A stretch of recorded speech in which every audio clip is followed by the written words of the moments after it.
I've been playing around with this recipe for a while, this vegan black eyed pea banana pudding.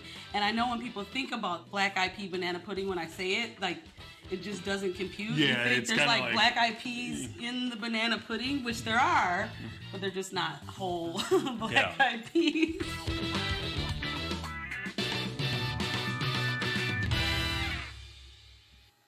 This is like super exciting for me.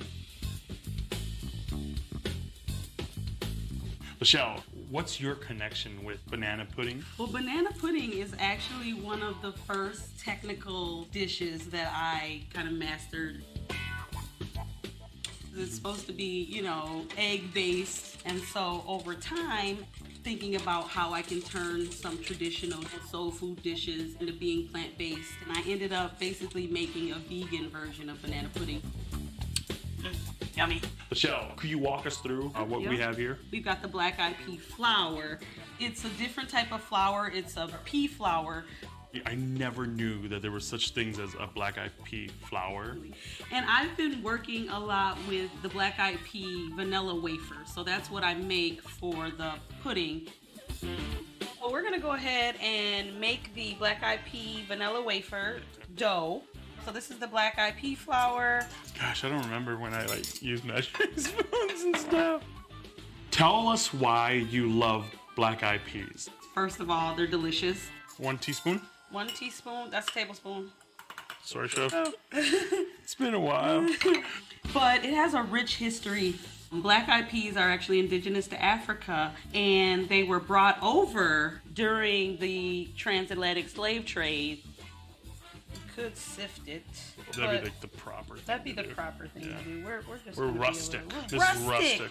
We're not going for the Michelin here. Right.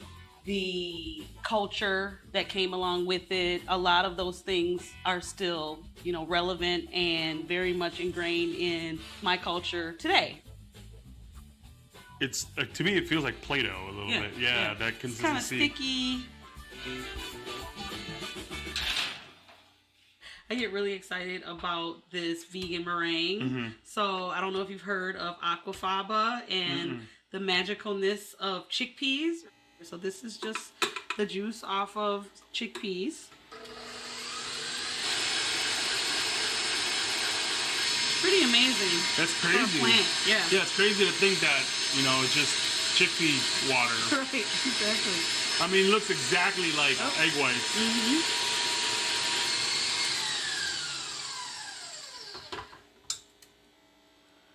I wouldn't be able to tell if this Wasn't real egg whites. egg whites, right?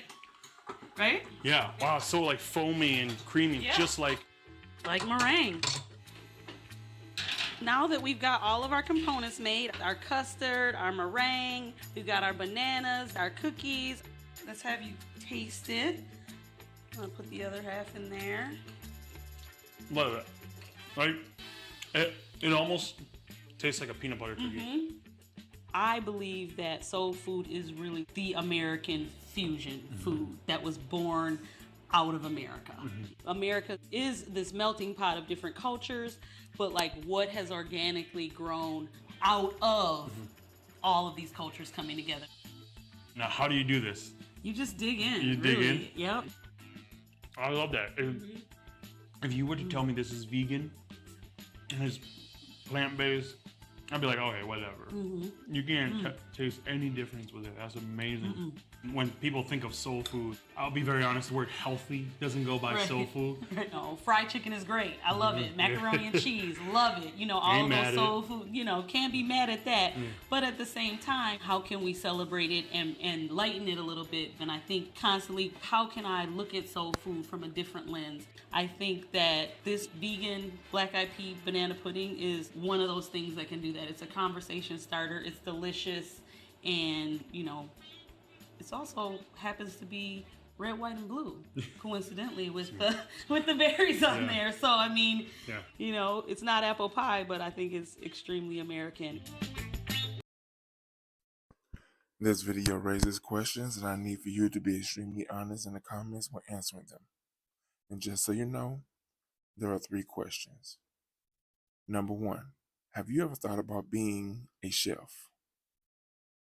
Number 2, what's your favorite meal to eat? And number 3, what's your favorite dessert to eat? Now, please be honest in the comments when answering these questions. Share this video with anyone you deem necessary. And don't forget to like and subscribe to the channel.